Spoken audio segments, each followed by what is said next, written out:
All right, Judges.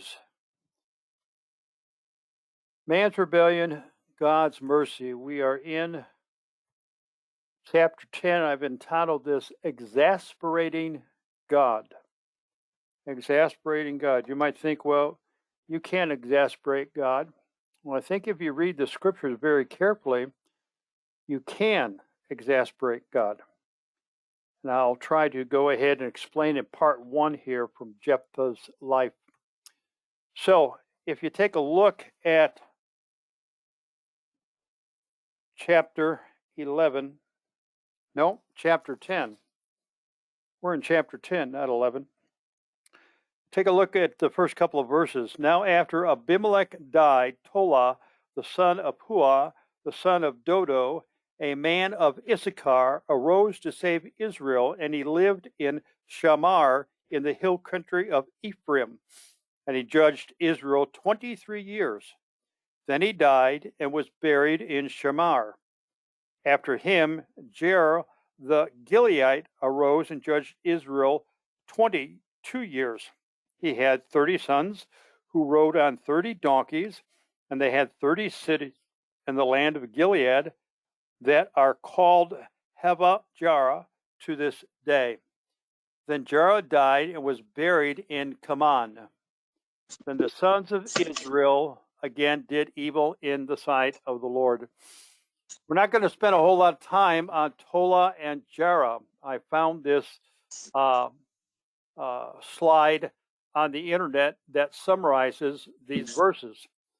So Tolar is from the tribe of Issachar, and this is his lineage here on the left-hand side. He dwelt in Shamar in Mount Ephraim. Now, we have seen Ephraim a couple of times with different judges. And it says in the scriptures that he judged Israel for 23 years. And then when he died, he was buried in Shamar. And so you can see the arrow pointing over to the name Tola. And it's in the area of Manasseh and Ephraim. The tribe of Manasseh, you have Jara, a descendant of Gilead, the man, not the nation. He had 30 sons who rode 30 donkeys, and they ruled over 30 cities. And he judged Israel for 22 years, and he was buried in Kaman. Now, what I want to do is to go ahead and push off of this, because the rest of chapter 10 is all about Israel exasperating God. So let's take a look at the sequence after Jara. Now, Israel shows its true colors in verse 6 once again. Then the sons of Israel again did evil in the sight of the Lord, served the Baals and the Asheroth, the gods of Aram, the gods of Sidon, the gods of Moab, the gods of the sons of Ammon, and the gods of the Philistines. Thus they forsook the Lord and did not serve him. Let's make a couple of observations here, please. After 45 years, now you add up the two previous judges, there's been 45 years of peace. And it seems like another generation once again grows up not knowing the works of the Lord. So once again, we are faced with two possibilities of what's going on. First of all, one possibility is the older generation became complacent and didn't communicate with the younger generation the mighty works of the Lord. And we saw that in Judges. The second possibility is the new generation saw the hypocrisy of the older generation who began to relapse into idolatry. I want you to remember the significance of the number 40. Remember, 40 in the scriptures indicates something new is about to take place. And notice also, it says in verse 6, Israel again did evil in the sight of the Lord. Now, I focus in on the word again because I believe it establishes a well-known reputation of Israel. Again, and there are 6 other times in Judges up to this particular point where that phraseology is used, the sons of Israel did evil in the sight of the Lord. Now, I wonder if those watching Israel, even those defeated by a righteous leader and the one true God, simply waited to see if the transformation was really a transformation or a confirmation, conforming taking place. Because of the repetitiveness, they did evil again in the sight of the Lord. Now, I want you to notice in verse 6 all the gods that are listed there. And if you have a inheritance map, you will see, and I'll mention this in a few minutes, that Israel was virtually surrounded by all of these pagan nations and their gods, because if you remember Judges chapter 2, they did not drive out the inhabitants of their inheritance. Now, Baal and Asherah, gods of Aram. Baal was known as the sun god or the storm god, and Asherah, the moon goddess, principal female deity. The gods of Sidon were Eshmun and Baal Sidon, mentioned as the chief gods of the Sidonians. The gods of Moab was Shemash. He was the national deity of the Moabites, whose name likely meant destroyer, subduer, or fish god. While he is the most readily associated with the Moabites, according to Judges 11:24, it seems to have been the national deity of the Amorites as well. And you remember when you get into Chronicles that Israel sacrificed to Shemash. Miss Davis, could you turn your mic off?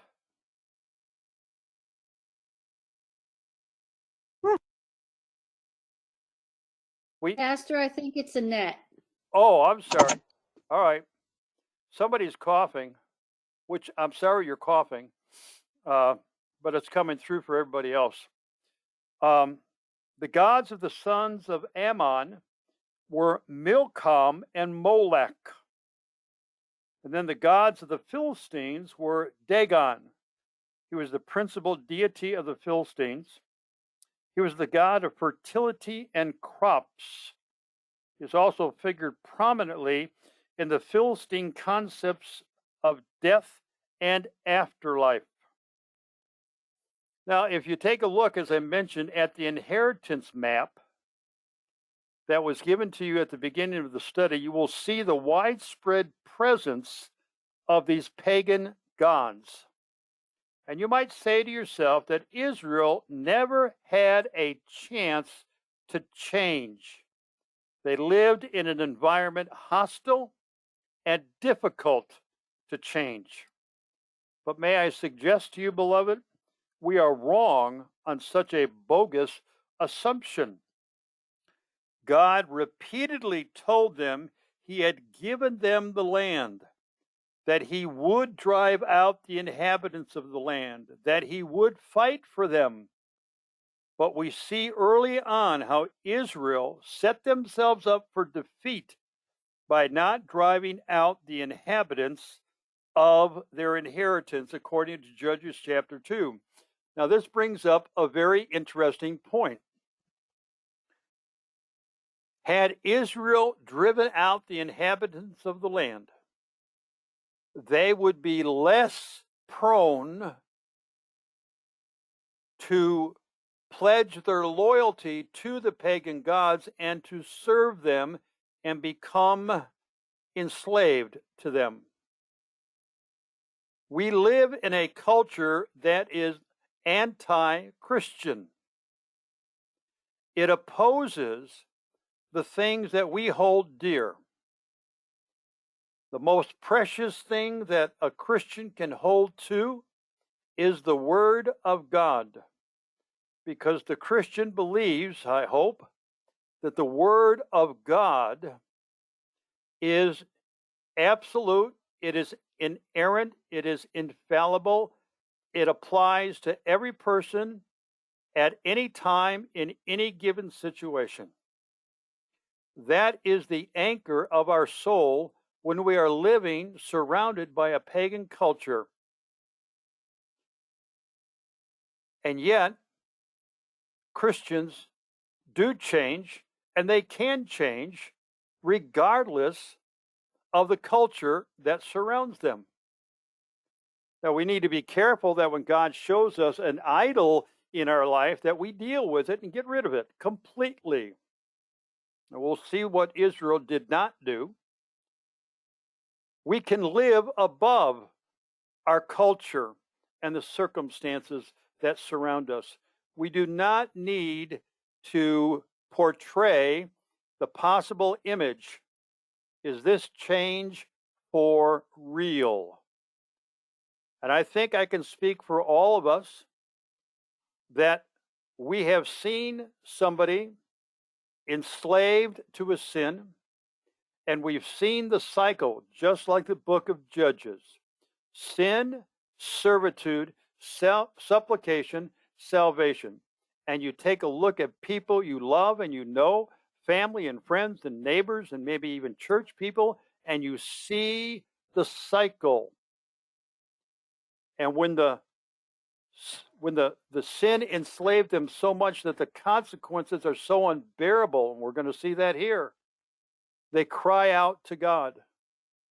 And when the pressure is lifted, when the consequences seem to ebb, then we see what Israel did. They return to their sinful ways. In verses 7 to 9, we see that Israel is disciplined by God. The anger of the Lord burned against Israel, and he sold them into the hands of the Philistines and into the hands of the sons of Ammon. They afflicted and crushed the sons of Israel that year. For 18 years they afflicted all the sons of Israel who were beyond the Jordan in Gilead, in the land of the Amorites. And the sons of Ammon crossed the Jordan to fight also against Judah, Benjamin, and the house of Ephraim, so that Israel was greatly distressed. Notice the anger of the Lord burned against them. The Hebrew means that to burn, to kindle, is like starting a campfire and keeping it going. A person's perpetual return to sin kindles the anger of God. And that's exactly what Israel is doing. Notice also in the text, sold them. Now, that does not mean God got a price for selling like a piece of furniture. What it means is that he relinquished his prerogative or right of ownership. The Philistines and the Ammonites did not experience divine resistance because Israel offered no resistance. Let me say that again. The Philistines and the Ammonites did not experience divine resistance because Israel offered no resistance. And over the next 18 years, according to these verses, these two nations had their way with Israel. They looted, plundered, destroyed, took captive, enslaved. They were brutal, placing heavy burdens on Israel. And the scripture says they even crossed the Jordan like a rapid spreading, uncontrollable plague. But I want you to notice how the Spirit of God describes Israel's situation. Notice the word afflicted, crushed, great distress. Do you find it interesting, beloved, how stiff-necked, stubborn, belligerent, obstinate God's people can be? After all of this, one would shake their head and saying, my goodness, when are you going to wake up and realize what you are bringing down upon yourself? Now, verse 10 shows us Israel's worldly sorrow. Then the sons of Israel cried out to the Lord, saying, we have sinned against you, for indeed we have forsaken our God and served the Baals. That sounds pretty good, doesn't it? It seems like they are acknowledging their sin. It seems like they want to change their ways.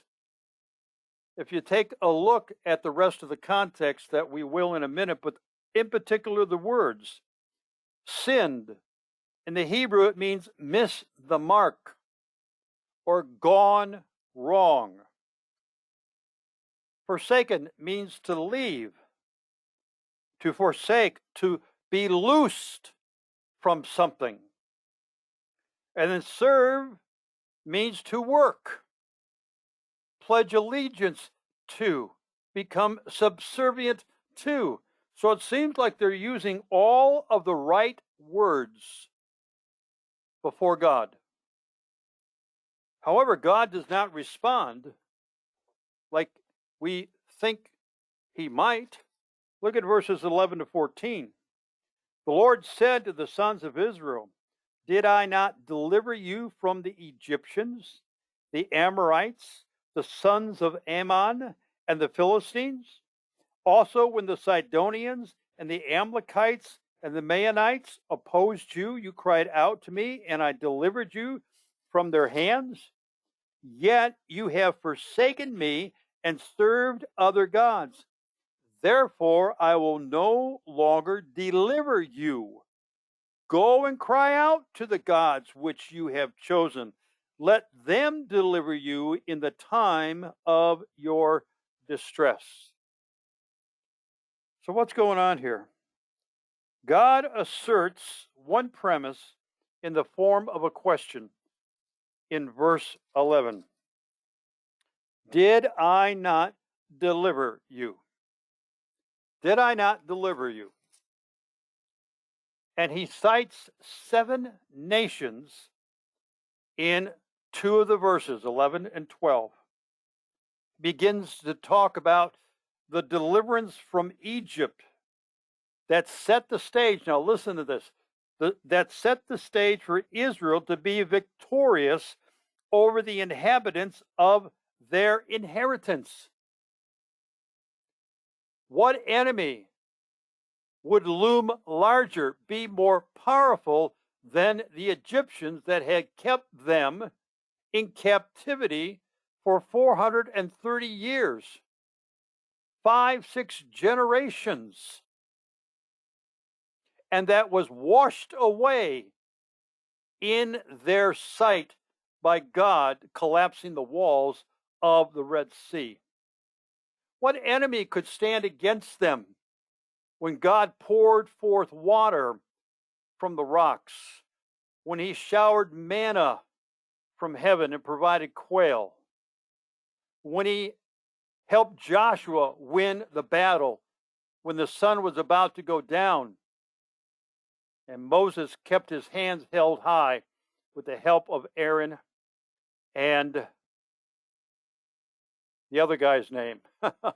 I can't think of his name right now.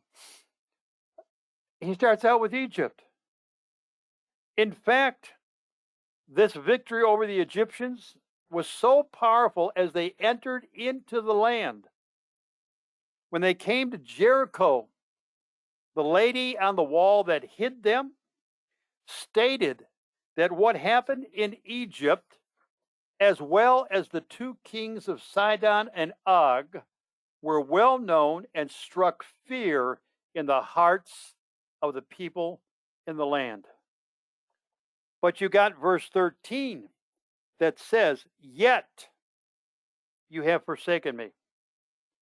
God charges them with forsaking him and turning their allegiance to other gods. God is saying to Israel, you have made a willful choice to work for these other gods. And in this decision, you are telling me you want to be loose from your relationship to me. You see, when people turn to idols and they are believers, when believers turn to idols, well, Rick, I don't have an idol. I don't have a stone image in my house. I don't have burn incense to some picture on the wall. Listen, idolatry is anything that draws your attention, energy, and affection away from God. That's what an idol is. An idol is anything that replaces your allegiance, your devotion, your affection, your energy to God. Christians have idols. Let's not be shocked by that statement. Christians have idols. Christians can have idols. A pastor can have an idol of the largest church on the mountain, an idol of being well known and thought of in the community. Businessmen can have an idol. They are the most spoken of name for a particular product. Christians can have idols. And what you should find interesting here is that when you choose the idol, you're doing a couple of things. Number one, you're believing a lie. Idols lie. Idols do not tell the truth. They'll lie right to your face. Isn't that what Satan did with Adam and Eve, or Eve in particular? You will be like God. You will know good from evil. Well, first of all, they weren't like God. And second of all, yeah, they knew good from evil, but in the experiential sense that God never wanted them to have. Idols lie. So when a Christian turns to idols, number one, they're exchanging truth for a lie. Truth for a lie. Second of all, they're communicating to God, in light of all that you've done for me, sending your son to die on the cross and to take away my sin and to be my Savior, giving me the Holy Spirit to teach me and to comfort me and to shepherd me and to guide me. I really don't want that anymore. Not at this point in my life. I think the idol can do a better job. What a blatant slap in the face to God Almighty for any Christian to turn to an idol. He says, therefore, in the next verse, therefore, verse 13, I will no longer deliver you. I'm not going to give you aid. I'm not going to give you help. You're on your own. And he even says that in the next verse. He says, go and cry out to the gods which you have chosen. Let them deliver you in the time of your distress. Now, we've seen this 6 times. Let me give you the references just in the book of Judges. We've seen this 6 times where they have turned away from God to serve idols. Chapter 2, verse 11. Chapter 3, verse 7. Chapter 4, verse 1. Chapter 6, verse 1. Chapter 8, verse 33. And here, chapter 10, verse 6. He's saying, go see if these gods that you are investing time, energy, and effort into, and you are willing to serve them, see if they will deliver you in your distress. Now remember the shock value back with Gideon. And he tore down the idol of Baal, the shrine of Baal. And he tore it down. And the shock value and the ripple effect that had, Baal could not take care of himself. He had no power. The simple truth is this, by implication, what God is saying. How could Israel honestly expect these idol gods, these pagan gods, to deliver them from the captors who served the same pagan gods? That is absolutely irrational.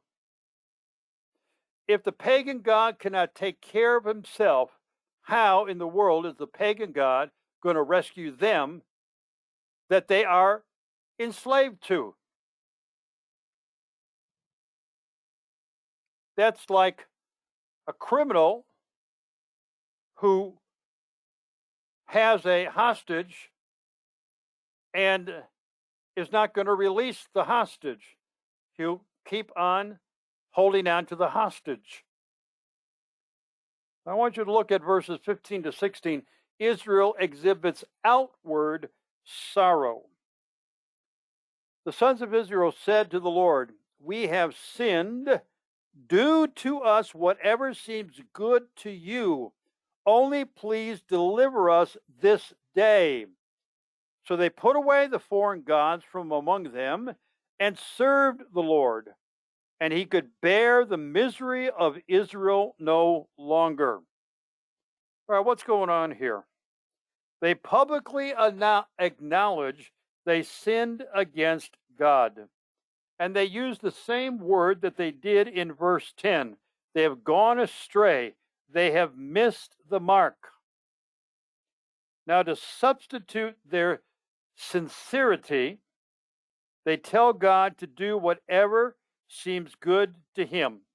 Do you see that in the passage? Do whatever seems good to you. Don't stop there. What does the rest of the verse say? But deliver us today. You do whatever you want to us now, but deliver us today. On a positive note, they believed from their own history that whatever God would do would be seasoned with mercy.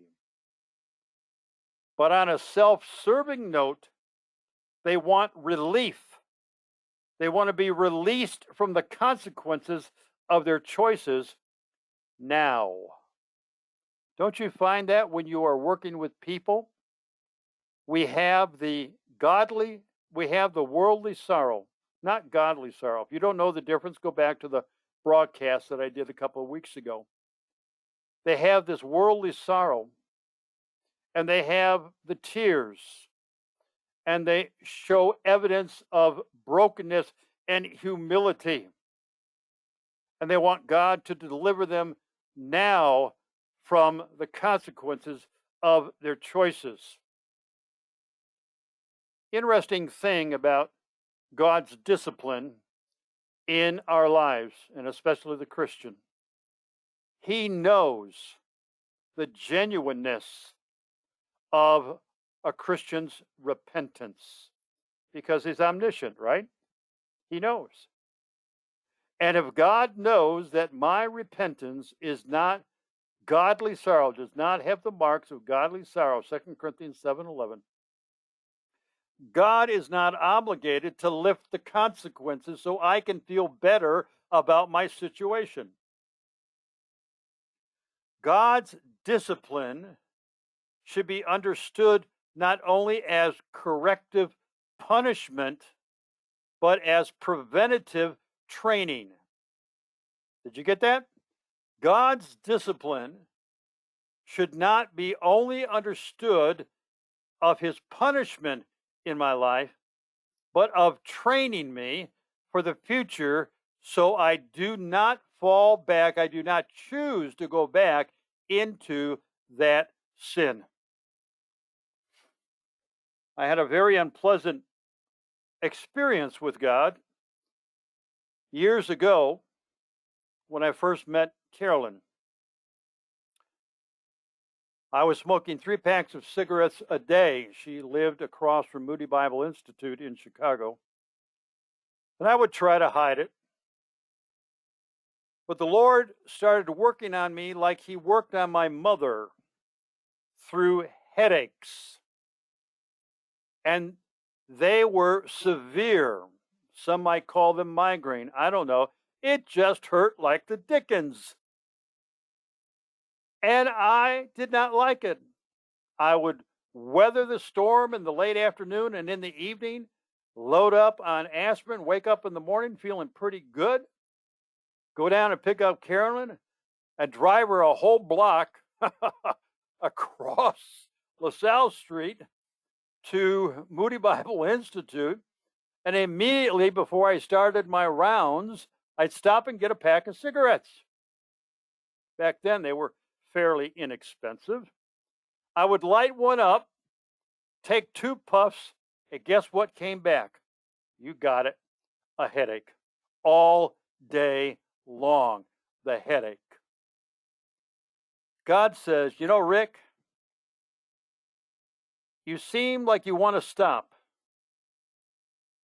But is it to get Carolyn's attention? Do you really see that you are harming the body, which is the temple of the Holy Spirit? God says, I'm not ready to relieve you of this. And then one day, when I made a decision, I was going to stop cold turkey, 3 packs a day, never smoke again. That's when God gave me the strength and the courage to fight the temptation when it would rise up. And to this day, beloved, to this day, I have a difficult time going into a restaurant that has a smoking section to it because it will start to give me a headache. A reminder, Rick, this is where I brought you from. And I can cite a lot of other unpleasant experiences because of my stiff-neckedness with God. But what I want you to understand is that they put away the foreign gods according to them. And notice the word God and notice the word foreign, so it's not the one true God. Put away means to turn aside, to turn away from. However, the word does not imply, listen to this, the word does not imply abolish, destroy, or remove. Turning away indicates the pagan god is still present and available. Now remember in Judges chapter 6, verse 25, God told Gideon, tear down the altar of Baal. And then in 2 Kings chapter 10, verse 27 to 28, Jehu, a righteous king, tore down the temple of Baal and made that location, did you ever read this before? A latrine. He tore down the shrine to Baal and made it a location for a latrine in 2 Kings 10, verse 7 and 8. Look, 99.75% pure does not satisfy the holiness of God. 100% confession and repentance, taking the eye out, plucking the arm off, whatever it might be, radical surgery, radical amputation, quick, thorough, concise, getting rid of it. You see, the Ephesians did that with the Apostle Paul, did they not? It says very clearly in the book of Acts that they kept coming and disclosing. They kept disclosing their involvement with Satan worship and burning their books and incantations. You and I will never be free of our sin, but we best be free in the sense that we have not put it aside, but we have destroyed it. We've kicked it out of the house. We've kicked it out of our lives. And we have set up a sentry. That's why I believe the psalmist says, Lord, put a watch over my mouth.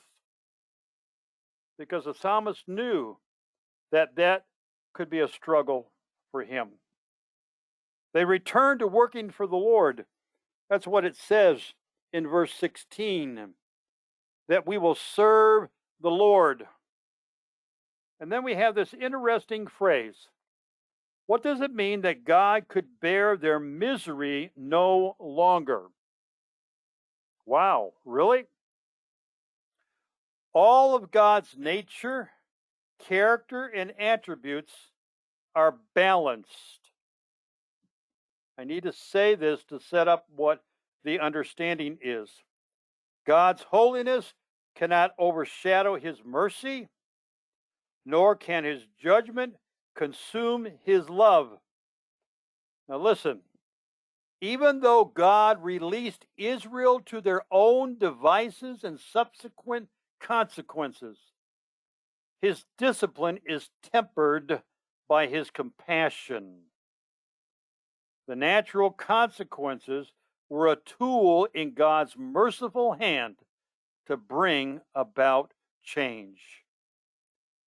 God knows when to ease the punishment. He never remains angry toward his redeemed. The right time for their deliverance will come in chapter 11 with Jephthah. Sometimes people, in particular Christians, who begin to live with the consequences of their sin, and they cry out to God, and you might give them verses on God's forgiveness and God's grace and God's mercy. He's not going to give you any more than you can bear. Those kind of hopeful verses. But like I said this morning in church, they want it yesterday. God is on a time clock, and the person is keeping an eye on the second hand. Why isn't God lifting this consequence in my life? I can't take it anymore. Well, God says the punishment, the ongoing consequences need to be a tool to recraft your life in order for you to think properly. Can you think of somebody in the scriptures who had to be reprogrammed in the New Testament? What about Saul? He was a persecutor of the Christians, was he not? I mean, he was their ace persecutor. He was the top number one feared Judaizer to the Christians. And the Pharisees and the scribes and the Sanhedrin would send him out on execution trips to go ahead and find the Christians and to squash this new movement. But something happened to Saul on the road to Damascus. You remember that, don't you? And he met God. Now, it's interesting that according to Galatians chapter 1, he was separated for 3 years in the desert. Why?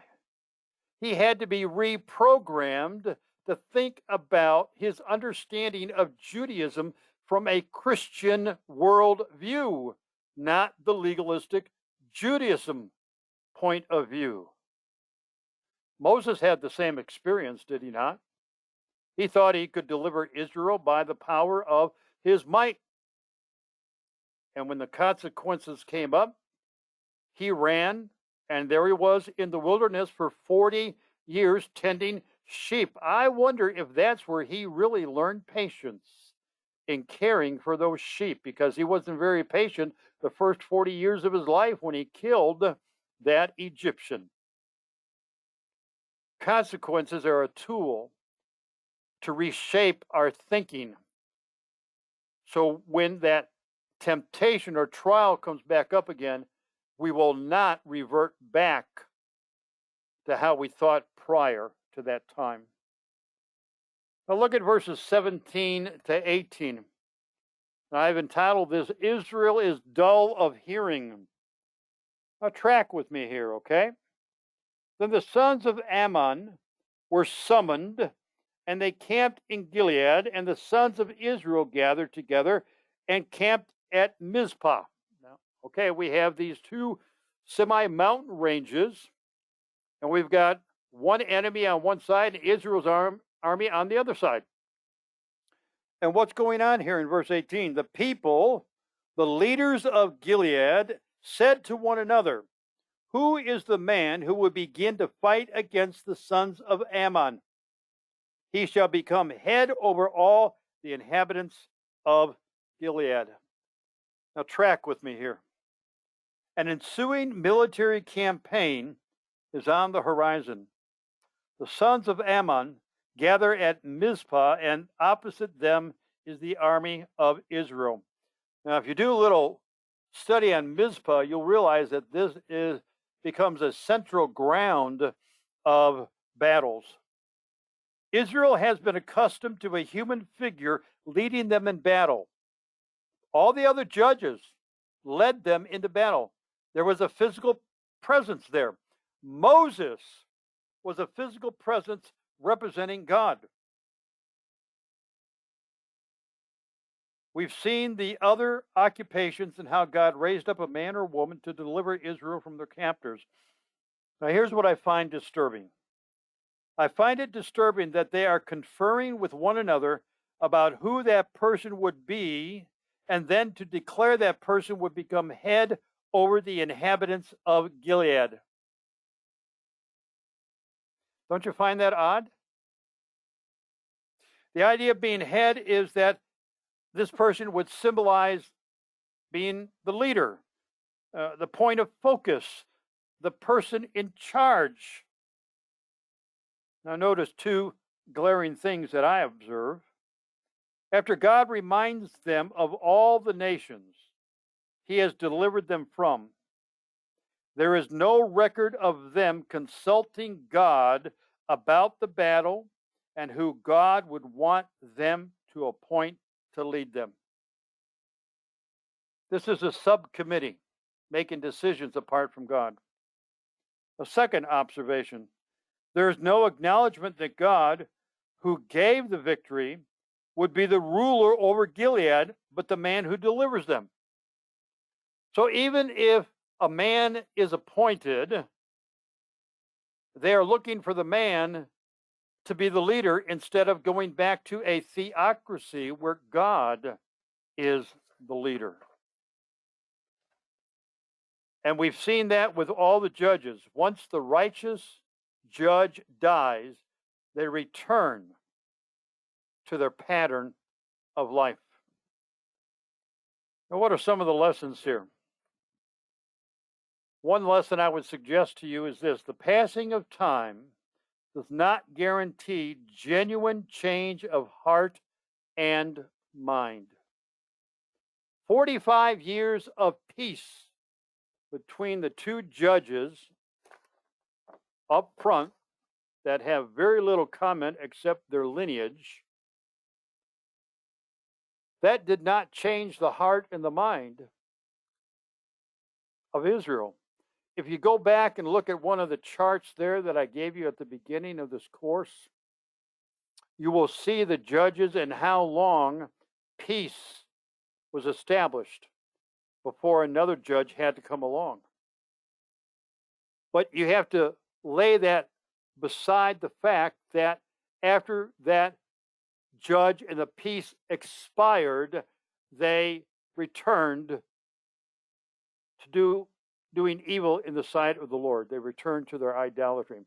The passing of time does not guarantee change of heart and mind. What guarantees the change of heart and mind? It's the will of the person underneath the conviction of the Spirit and the grooming of the Spirit to put off, Ephesians 4, and to put on. That's where the change is, not the passing of time. Second of all, often when someone bows down to one idol, he or she will blend in others. We saw all of the different idols at the beginning of this study that Israel was being dominated by, that Israel succumbed to. They only bowed down to one, but many others were incorporated into the worship of Baal, which was a central god for the Canaanites. How does this apply today? You know, when someone bows down to a substance abuse, there will be other idols that they will blend into their pursuit of the substance. Self-esteem could be associated with that substance. That substance makes me feel good. That substance gives me value and worth. People sit up and take notice of all the energy that I have now. It can turn into it can add an idol of finances, striving to get money to support the habits. Third, slavery is a result of God selling a person into the hands of their sin. Now, you might say that's kind of harsh, but we see it in the scriptures here. We see it in the scriptures. When I divert my affection and my attention to anything other than God, and I resist the Spirit's conviction in my life, I'm going to get sold into slavery of that sin. That sin will now become predominant in my life. It'll dominate my thinking and my feelings and my thoughts and my pursuits of life. I'm a slave to that. But remember, according to Ephesians 2, I've been set free from that slavery. This morning in the morning message, Christ's death set me free from the fear of death, and he has removed the power of Satan. So when a Christian bows down to an idol, they open the prison door, walk in, close it, and lock it behind them. They incarcerate themselves. All the while that the Spirit of God is speaking to them and maybe even yelling to them, stop what you're doing. But they'll pursue it, and they'll close the jail cell door behind them. Often repetitive sins results in prolonged consequences and chastisement. If you take a look at that, one of the charts there, you will see that the captivity of a particular tribe increased over time, became longer and longer and longer. And if you trace it very carefully, the last captivity to a foreign nation, if you please, was the Babylonians, and that was for 70 years. 70 years. Now, Israel remained in captivity through religion of the Pharisees and the scribes called legalism. And there are people today who live their life by strict rules and regulations that are supported by denominational preferences, not by the scriptures, unless they twist the scriptures. And every time a person commits a sin, and they break that cycle and they go for a while, but something happens and they remember that escape they enjoyed that sin provided. They'll return to that, but when they come out of it again, it'll take longer for them to get beyond those consequences. And sometimes, beloved, God does not lift the consequences from our lives. He is not obligated to do that. For example, somebody drinks, they get cirrhosis of the liver. At age 35 or 40, they get saved. And later on, when they're about 54, 55, the diagnosis comes back that you have cirrhosis of the liver and you have 8 years to live, or you have to go through all these treatments and so forth and so on. And I've often heard, well, I've repented of that sin. I haven't done it for the last 18 years. Why is this happening to me? It is God's wisdom that allows the consequences to stay in place. There's a reason for it. And though in our human mind it seems harsh, remember God's attributes are balanced and it cannot be harsh. We just don't have that divine understanding. We need to rest in the goodness and the mercy of God.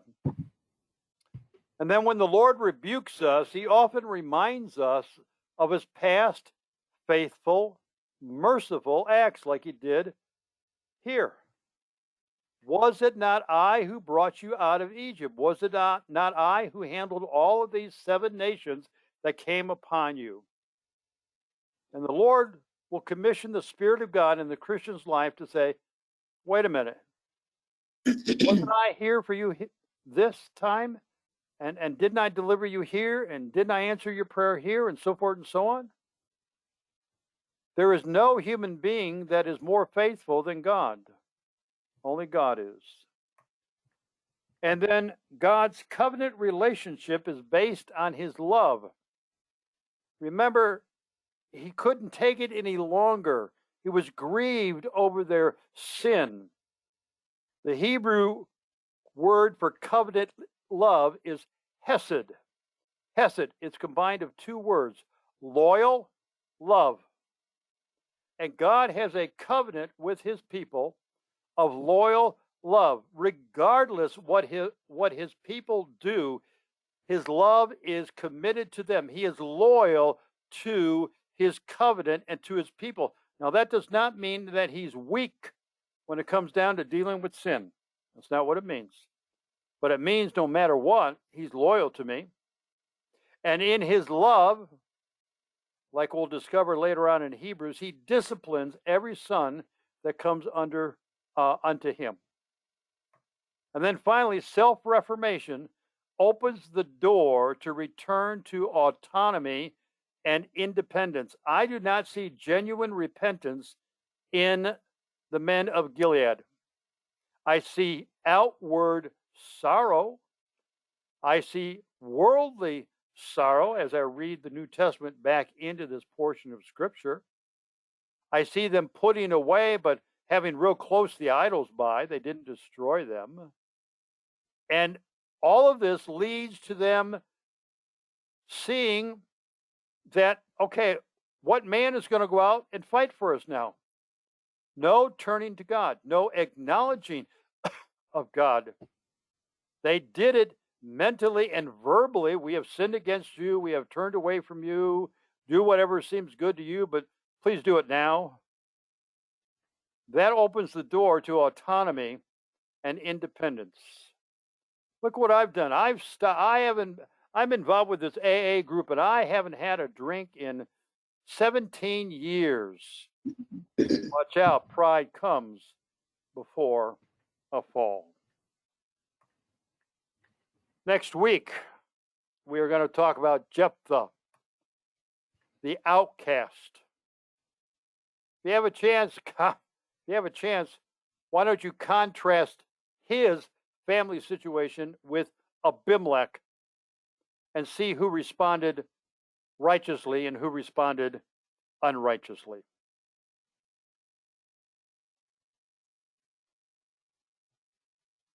All right. Interest or questions that anybody might have at this point. Ms. Davis, welcome aboard.